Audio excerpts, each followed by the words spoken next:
Hello drama fans, welcome back to my channel. चिंग लियो का नेक्स्ट एपिसोड स्टार्ट करने से पहले मैं आप लोगों से कहना चाहती हूँ कि बहुत ही जल्द मैं अपना एक नया ड्रामा स्टार्ट करने वाली हूँ। मुझे फ़ील हो रहा है कि चिंग लियो शायद सभी लोगों को पसंद नहीं आ रहा है, लेकिन कोई बात नहीं, ये जल्दी ही एंड होने वाला है और मेरा एक नया ड्रामा आपको बहुत जल्द देखने को मिलेगा। तो प्लीज़ सपोर्ट करते रहिए और मेरे सेकंड चैनल को भी प्लीज़ सब्सक्राइब कर लीजिए। नैन नैन ग्यू याबेई से मिलने जाता है और उसकी सच्चाई का पता लगाने की कोशिश करता है, लेकिन ग्यू याबेई बहुत स्मार्ट है। वो नैन नैन को इम्प्रेस करने के लिए उसके लिए एक पेंटिंग बनाता है और नैन नैन को एक खूबसूरत सी यूनिफॉर्म गिफ्ट करता है, जिससे कि नैन नैन उससे खुश हो जाता है। इसके बाद ग्यू याबेई के पास से जब नैन नैन वापस आता है तो अपनी माँ से कहता है कि वो अंकल बहुत अच्छे हैं और हम कुछ दिनों तक उनके साथ ही रहेंगे। ये सुन के लॉर्डली और ये जियो को एक बहुत बड़ा झटका लगता है और वो नैन से कहते हैं कि तुम इतनी जल्दी उसकी तरफ कैसे हो सकते हो। इसके बाद ये जियो लॉर्डली से कहता है कि हमने जितना सोचा था ग्यू एबेई उससे कहीं ज़्यादा स्मार्ट है, इसलिए इससे तो सबक सिखाने के लिए हम दोनों को एक होना पड़ेगा। अगले सीन में चिंग लियो लिu ली से उसके और हाओरेन के रिलेशनशिप के बारे में पूछती है। तो लिu ली कहती है कि 7 साल पहले जब मैं शूरा समुदाय में हुआ करती थी तो मुझे ये जियो के मेंशन से शेनोंग मेडिकल डिक्शनरी चुराने के लिए कहा गया था।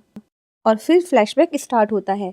ल्यूली बताती है कि उस वक्त हाओरेन एकेडमी का स्टूडेंट हुआ करता था और उनके पैलेस में घुसने के लिए मुझे सबसे अच्छा तरीका लगा कि मैं हाओरेन को अपने जाल में फंसा लूँ।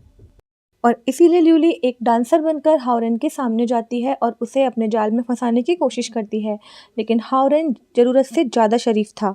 वो ल्यूली से कहता है कि तुम्हें ये सब करने की कोई ज़रूरत नहीं है, तुम कुछ अच्छा काम भी कर सकती हो। इसके बाद ल्यूली हाओरेन से दोस्ती करने का एक नया तरीका अपनाती है और उसी की एकेडमी में स्टूडेंट बनकर चली जाती है। धीरे धीरे उन दोनों में दोस्ती हो जाती है और हाओरेन ल्यूली को पढ़ाना भी शुरू कर देता है। और इसी तरह दोस्ती के बाद वो दोनों एक दूसरे के बहुत करीब आ जाते हैं, जिसका पता उन दोनों को भी नहीं चलता। लेकिन कुछ समय बाद जब ल्यूली की सच्चाई सबके सामने आ जाती है कि उसने हाओरेन से दोस्ती सिर्फ शेनोंग मेडिकल डिक्शनरी के लिए की है, तो ये जियो के पैलेस के जो सैनिक होते हैं वो उसको पकड़ने के लिए उसके पीछे लग जाते हैं। और उस वक्त हाओरेन उसे उन लोगों से बचाता है और वहाँ से छिप के भाग निकलने का मौका देता है।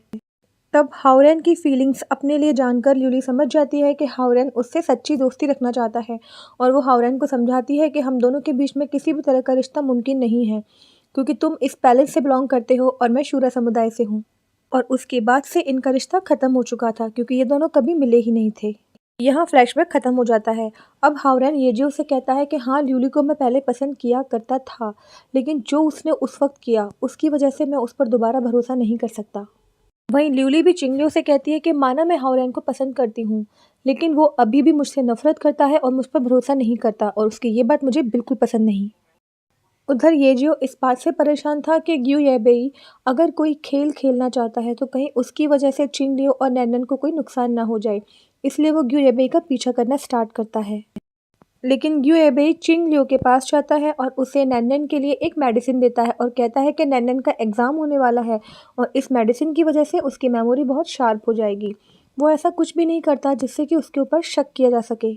इसके बाद ग्यू येबेई चिंगलियो का हाथ पकड़कर उसको अपने साथ कहीं ले जाता है। येजियो और हैन उन दोनों का पीछा करते हैं और पीछा करते करते वो जंगल में उसी जगह पहुंच जाते हैं जिस पहाड़ी पर एक बार येजियो चिंगलियो को लेकर आया था। वहां पहुंचकर ग्यू एबेई चिंगलियो से कहता है कि मैं तुम्हें एक बार खो चुका हूं, बहुत मुश्किल से हम दोनों का मिलन दोबारा हुआ है। मैं वादा करता हूं कि अब हम दोनों कभी भी एक दूसरे से जुदा नहीं होंगे, मैं हमेशा तुम्हारा साथ दूंगा। लेकिन चिंगलियो को ग्यू एबेई की कोई भी बात सुनाई नहीं दे रही थी।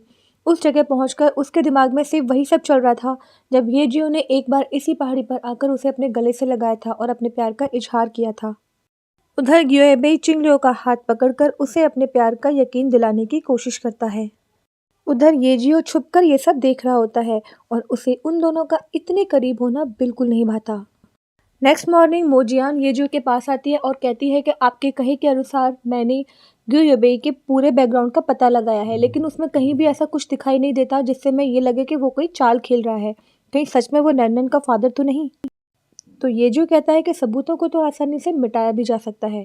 मुझे ऐसा लगता है कि ग्यू एबई को यू जोलिन ने भेजा है। खैर जो भी हो, लेकिन हमें अभी भी ग्यू एबई पर अपनी नजर बनाकर रखनी होगी। उधर चिंगलियो अपनी फीलिंग्स को लेकर परेशान है और वो ल्यूली से कहती है कि मैं मानती हूँ कि ग्यू एबई बहुत ही अच्छा इंसान है और नैनन का फादर भी है, लेकिन फिर भी पता नहीं क्यों मुझे उसके लिए कोई फीलिंग्स नहीं आती। तो ल्यूली कहती है कि वो तो इसलिए क्योंकि तुम किसी और को पसंद करती हो और इस बात को मानने से इनकार करती हो। बातों ही बातों में चिंगलियो ल्यूली को बताती है कि कल ग्यू येबेई ने चिंगलियो को डेट के लिए बुलाया है। उधर येजियो और लॉर्ड ली भी म्यूजिशियन के रूप में वहां पहुंच जाते हैं जहां चिंगलियो और ग्यू येबेई की डेट होने वाली होती है। चिंगलियो भी उस रेस्टोरेंट में पहुंच जाती है लेकिन वो बहुत ज़्यादा खुश नहीं दिखाई देती। ग्यू येबेई चिंगलियो के लिए एक सॉन्ग प्ले करता है। ये वही सॉन्ग था जो कभी येजियो ने भी चिंगलियो के लिए प्ले किया था। येजियो और लॉर्ड ली भी ग्यू येबेई से कंपटीशन करने लगते हैं और म्यूज़िक प्ले करने लगते हैं। तभी इंटेंसिटी में म्यूज़िक प्ले करते करते अचानक ग्यू येबेई को चक्कर आ जाता है और वो गिरने लगता है। तभी वहाँ बैठे हुए जो और लोग होते हैं वो आकर ग्यू येबेई को मारने लगते हैं क्योंकि उन्हें लगता है कि ग्यू येबेई ने उनको ठीक से म्यूज़िक नहीं सुनाया। चिंगलियो को ये सब नहीं अच्छा लगता। वो भागकर ग्यू येबेई के पास जाती है और उसे सपोर्ट करती है और उससे उसके हालचाल के बारे में पूछती है। तभी मोजियान के डराने पर वो लोग जिन्होंने ग्यू येबेई पर हमला किया था वो कह देते हैं कि हमें हमला करने के लिए ग्यू येबेई ने ही कहा था और उसने हमें इस काम के लिए पैसे दिए थे। उसने खुद अपने ऊपर हमला करवाया। तो ग्यू येबेई कहता है कि हाँ, मैंने ऐसा किया क्योंकि मैं तुम्हारे सामने पास्ट का वही सीन रिक्रिएट करना चाहता था जब लोग मुझे मार रहे थे और तुमने मुझे बचाया था। मैं चाहता था कि मैं ऐसा दोबारा से करूं जिससे कि शायद तुम्हारी खोई हुई याददाश्त वापस आ जाए।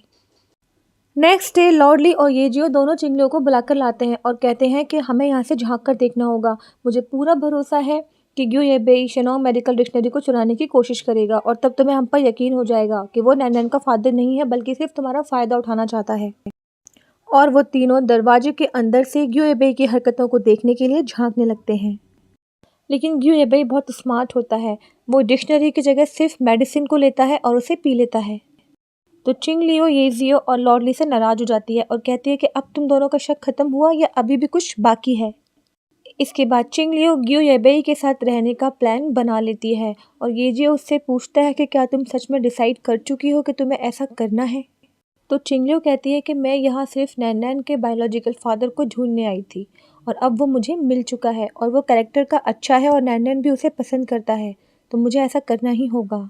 तो येजियो नाराज़गी से कहता है कि ठीक है, अब जबकि तुमने डिसाइड कर ही लिया है तो हम सब भी तुम्हारे इस फैसले में तुम्हारे साथ हैं, और वहाँ से चला जाता है। लॉर्ड ली भी चिंगलियो को समझाने की कोशिश करता है कि मुझे लगता है तुमने ये फैसला बहुत ही जल्दबाजी में लिया है और तुम्हें फिर से इसके बारे में सोचना चाहिए। लेकिन चिंगलियो कहती है कि मुझे अपनी खुशी से ज़्यादा नैन नैन की खुशी की चिंता है और वो ग्यू येबेई के साथ बहुत खुश है, इसलिए अब इस बारे में कोई भी डिस्कशन नहीं होगा। उधर मोजियान येजियो को देखकर बहुत दुखी होती है क्योंकि येजियो ने बहुत टाइम से ना कुछ खाया होता है और ना पिया होता है, बहुत ही शांति से अपने रूम में बैठा होता है।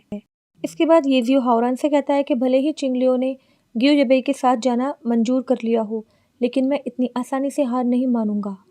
नेक्स्ट डे ग्यू येबेई के पास उसका एक आदमी एक मैसेज लेकर आता है। उस मैसेज के अकॉर्डिंग ग्यू येबेई येजियो से मिलने जाता है और येजियो से एक रिक्वेस्ट करता है कि नैन नैन के बर्थडे पर येजियो जरूर आए। लेकिन येजियो ग्यू येबेई को धक्का दे देता है और ग्यू येबेई दूर जाकर गिरता है। तभी वह चिंगलियो आ जाती है और उसे उठाती है और इसके साथ ही येजियो को बहुत भला बुरा भी कहती है और ग्यू येबेई को वहाँ से लेकर चली जाती है। इसके बाद ग्यू येबेई चिंगलियो से कहता है कि मेरी कोई गलती नहीं थी, पता नहीं क्यों येजियो को मुझ पर गुस्सा आ गया, लेकिन मैं ये चाहता हूँ कि वो नैन नैन के बर्थडे पर आए और इसके साथ ही मैं ये भी चाहता हूँ कि नैन नैन का बर्थडे तुम मेरे रेस्टोरेंट में सेलिब्रेट करो। अगले दिन ग्यू येबेई के रेस्टोरेंट में नैन नैन के बर्थडे की तैयारियां होने लगती हैं और सभी बहुत खुश होते हैं। ग्यू येबेई नैन नैन को बहुत सारी पेंटिंग्स बनाकर गिफ्ट करता है और इसके साथ ही वो नैन नैन से कहता है कि मैंने तुम्हारे लिए एक बहुत ही अच्छा सॉन्ग प्रिपेयर किया है और मैं उसे तुम्हारे लिए आज ज़रूर प्ले करूँगा। इसके बाद ग्यू येबेई नैन नैन के लिए वो सॉन्ग प्ले करना स्टार्ट करता है। लेकिन ये सब ग्यू येबेई की एक चाल थी क्योंकि उन पेंटिंग्स में ग्यू येबेई ने एक ऐसा जहर डाला था जो म्यूजिक के साथ मिलकर पूरी हवा में फैल जाता है जिससे कि सभी लोग मर जाते हैं। तभी वहाँ यू जियोलिन आता है और ग्यू येबेई उससे कहता है कि मैंने तुम्हारा काम कर दिया है, शिनोंग मेडिकल डिक्शनरी इस अलमीरा में है, अब तुम उसे ले सकते हो। तभी चिंगलियो को मरा हुआ देखकर यू जियोलिन कहता है कि ये इस तरह से नहीं मर सकती, इसे तो मेरे हाथों फिर से मरना होगा, और वो उस पर तलवार चलाने ही वाला होता है कि तभी वह ल्यूली आ जाती है और यू जियोलिन की गर्दन पर तलवार रख देती है। तभी वहाँ सभी मर चुके लोग वापस जिंदा हो जाते हैं क्योंकि ये सब चिंगलियो और येजियो की मिली हुई एक प्लान था। इन लोगों को पहले ही पता चल चुका था कि ग्यू येबेई यू जियोलिन का भेजा हुआ है।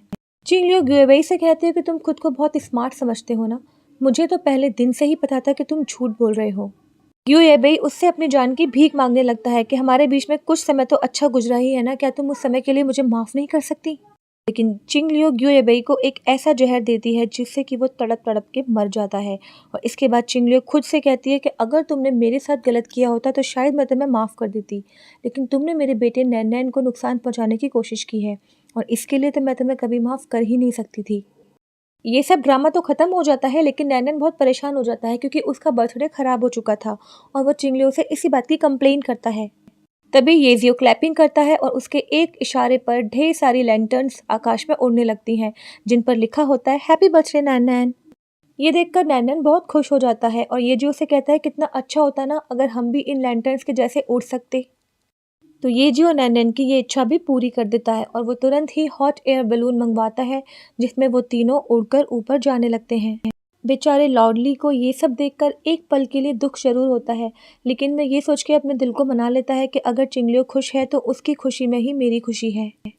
उधर बलून के अंदर ही नैन तो सो जाता है, लेकिन चिंगलियो को ठंड लगने लगती है और येजियो उसे अपना जैकेट पहना देता है।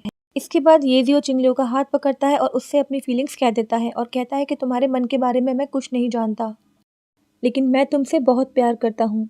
पहले तुम्हें इस बात का डर था कि नैन अपने असली पिता को चाहता है, लेकिन अब तो उसने भी कह दिया है कि उसे अपने बायोलॉजिकल फादर से कोई मतलब नहीं है और वो मुझे बहुत पसंद करता है।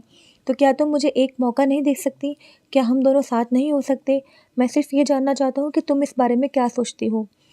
तो अब आप लोग बताइए कि चिंगलियो को क्या जवाब देना चाहिए? क्या वो हाँ में जवाब देगी या वो इस बार भी येजियो को मना कर देगी? अगर आप ये जानना चाहते हैं तो बने रहिए मेरे साथ, क्योंकि अब हम इसका नेक्स्ट पार्ट देखेंगे अगले एपिसोड में। टिल देन आपको इंतज़ार करना होगा थोड़ा सा। कल वैसे भी संक्रांति है तो मे बी मैं पार्ट ना डाल पाऊँ, लेकिन आप लोग वही करिए जो अब तक करते हैं। वीडियो को लाइक कीजिए, शेयर कीजिए, इस पर कमेंट जरूर कीजिएगा और अगर चैनल को सब्सक्राइब नहीं किया है तो कर लीजिएगा। एंड हाँ, happy Makar Sankranti in advance. Tata, bye bye, sayonara.